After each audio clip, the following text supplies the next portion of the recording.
আপনাকে ছেলেরা যাবে যাবে এই ছেলেরা কেউ যাবেন না?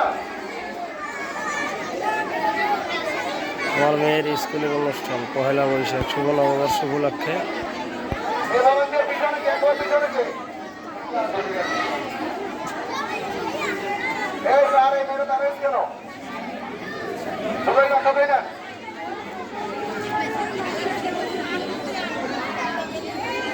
ওরা আগে বলেন না। হ্যাঁ এই সময় দাঁড়াও নিয়ে আসেন দৌড় নিয়ে আসেন। তাকাইও আব্বু, দেখ টাকা আব্বু। হ্যাঁ